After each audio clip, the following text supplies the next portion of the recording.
All right, so we're still doing the Algebra PACE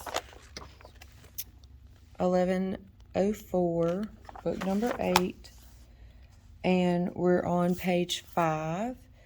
So now we're just talking about the division of exponents when you have terms that you're dealing with. So when you multiply exponents, you add them together. So division is the opposite of multiplication, so you're going to do the opposite of addition, which is subtraction, okay? So you still divide like normal with your numbers. 4 divided by 2 is still 2. So here you're going to have k to the second. So k to the second minus 1, because that's k to the first.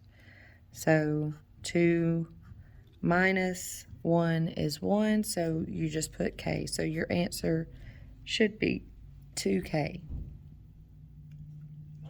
All right, so then here with number 2, you have negative 4 divided by 2. Negative and a positive is a negative, so your answer is going to be negative. 4 divided by 2 is still 2. K to the fourth and k to the second. 4 minus 2 is 2. And then you have m to the third, and there's no m on the bottom, so your m to the third just comes over. Okay?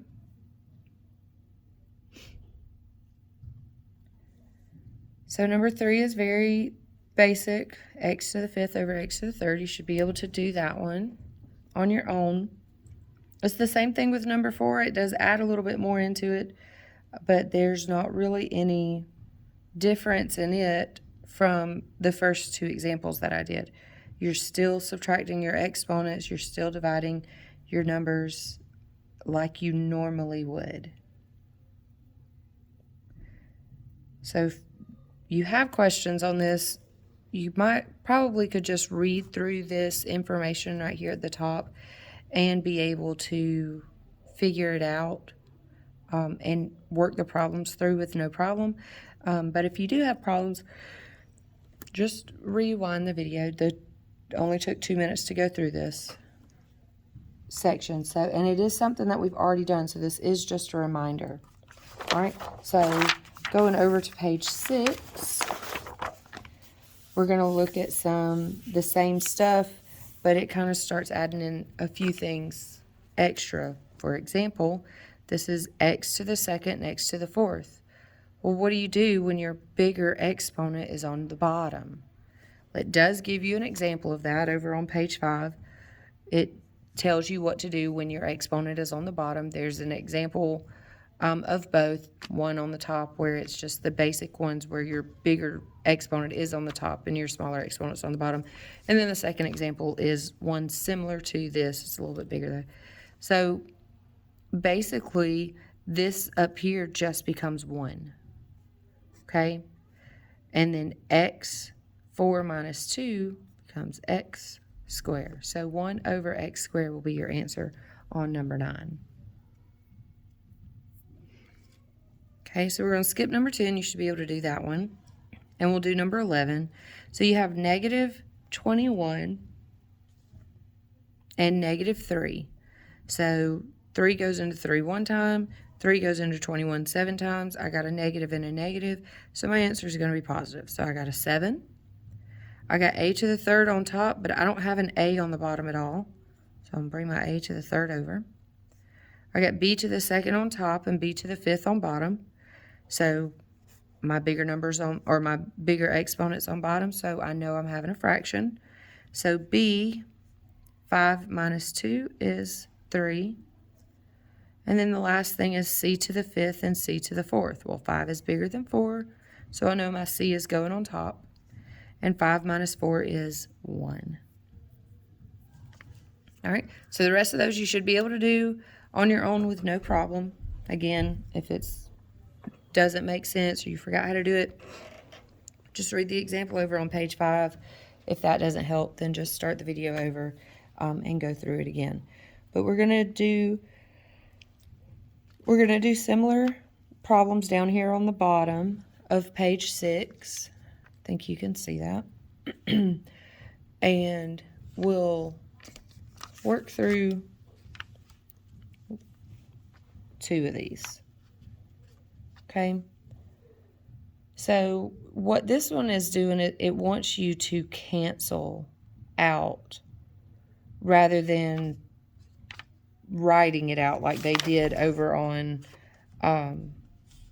page 5, where they have that you are writing out x 5 minus 3, y 2 minus 1. So this over here, it's wanting you to cancel it in the problem. So it's completely taken away that step, which technically we've already done that. But now it's just teaching you a way to do it, and I've been doing it a different way. So here's you another way. All right, so let's skip number 1 and let you do that one on your own, and we'll do number 2. All right, so I have negative 3xy in parentheses, and all of that is squared. So I'm going to go ahead and multiply that out first, and then I'm going to do my canceling and such, okay? So negative 3 squared is what? Hope you said positive 9. And then x squared, and then y squared. And all of that over 6x, y. Okay? So from here, it wants you to just start canceling stuff, okay? It wants you to cancel the x down here on the bottom. And, well, it doesn't look like I canceled it, but I did. Okay? So, and that x on the bottom, I'm sorry, I'm yawning, is just going to become 1, and the one on the top is going to become x. Okay? The y is going to cancel on the bottom. The one on top is just going to be y. The 6 is going to become a 2. The 9 is going to become a 3. Why did the 9 become a 3 and the 6 become a 2? The 9 and 3 have one thing in common, and that is they're both divisible by 3. So 9 divided by 3 is 3, and 6 divided by 3 is 2, and that's how I got that. All right, so then when I write this out, I have 3xy all over 2. And that is my final answer on that one.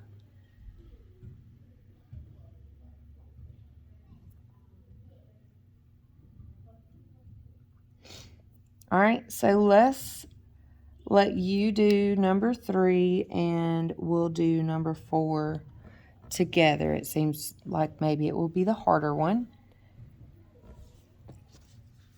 Okay, so I have 5xy in parentheses and all of that squared.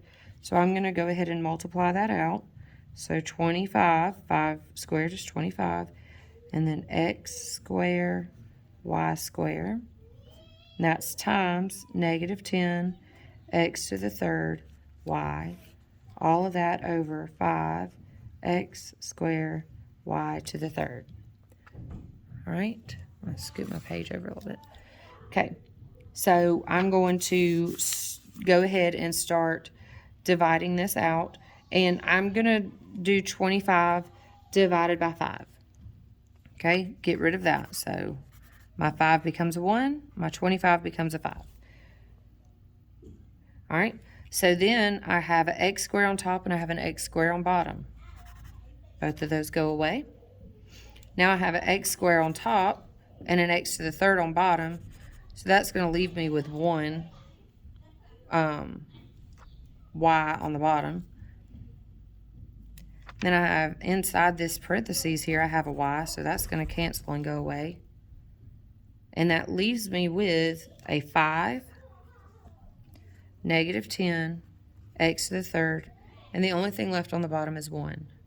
So my final answer is 5 times negative 10, which is negative 50, and then x to the third power. That's your final answer. Okay, so you should be able to do 1 and 3 on your own. If this did not make sense for whatever reason, just start the video over, watch it again. Do one of the other problems that I don't do in the video. and do it step by step with me, but obviously do the problems that use the numbers that you have there, but just go step by step with a different problem so that you can be working it out on your own and you're not just writing down the answers that I'm doing, okay? So page 7 is just a checkup. So I'm just going to go over it in this video real quick because this is basic information. This is stuff that we've already gone over before. So you should know this by now. But clearly, algebra is going to take this concept that we learned 3 or 4 books ago, and it's going to build on top of it, okay? So make sure that you understand these concepts. So 1, 2, and 3 here, those are vocabulary words, or vocabulary questions. You can look back in the book and you can find those on your own. You can look at them and answer them yourself. But I'm not going to answer them for you. I'm going to let you do that. All right?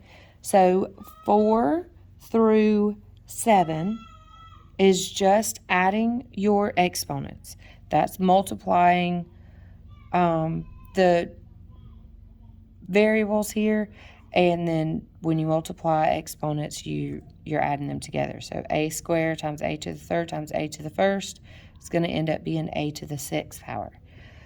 Same thing with number 5, number 6, and number 7. Just remember on number 7, those are 2 different variables, 2 different terms. You cannot add 2 different terms together.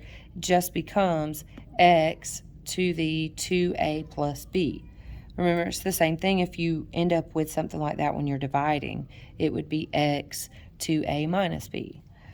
All right? So then on number 8, 9, 10, and 11, this is just where you're canceling out your exponents. Okay? So number 8 is very simple. It's one like what we just did on this other page, like number 9 there. It's very simple. Number 9 is a little bit confusing, or can be. You look at it and you're kind of wondering, what do I do with this?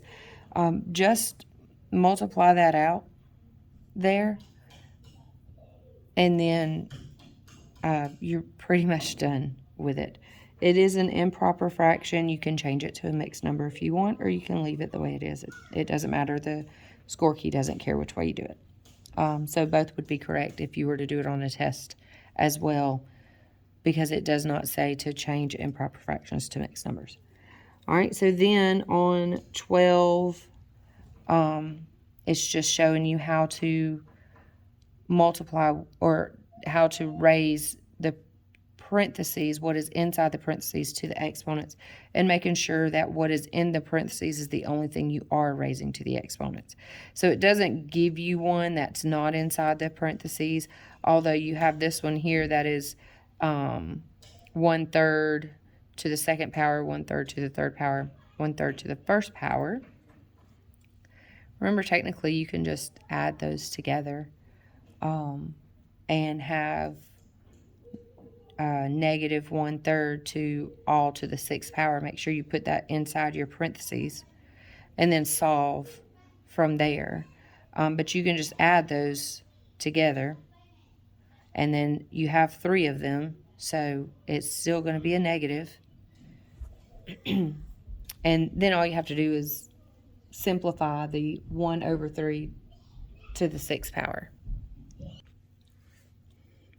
Okay, and then 15, 16, and 17, that's just where it wants you to cancel out and then simplify. So, like right here on number 16, you cancel that a, and that one would become a 3. Cancel this b, and this one would become 2. Then you're going to cancel that b, so this b would become a 1. And then this b right here, remember this a, I'm sorry, we just changed it to a 3, so that a to the 3rd and that a to the 3rd cancel. So the only thing you have left on top is this 3 and negative 6. And the only thing on the bottom is this 9 and this b. So 3 times negative 6 is negative 18. And then that's over 9b. So you have negative 18 over 9 Does that simplify more? And the answer is yes. So your final answer should end up being negative 2 over b. So that's just something to make sure that you remember. Canceling out may be super easy for you, and it makes so much more sense, and that's the one that you want to do. Or it may be easier to multiply it all out and then cancel out your exponents. Whichever one's easier, doesn't matter. All right, so number 18, 19, and 20, you're just substituting in for x, y, and z. X is 1, so you have negative 1, all raised to the third power.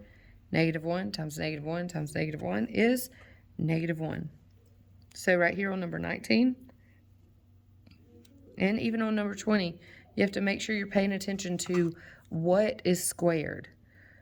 So in number 19, it's x squared, and then open parentheses, yz, close parentheses, raised to the third power. This x squared is not raised to the third power.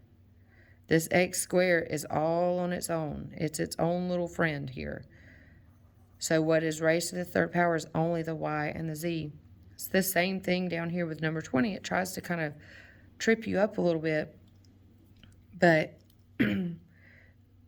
what you have is you open parentheses, x, y squared, close parentheses, all raised to the third power.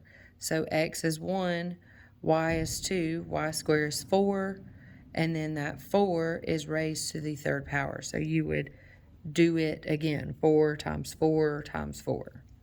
All right, so I hope that this video helped. I hope it all makes sense. If it doesn't, maybe there's another video out there that can help you.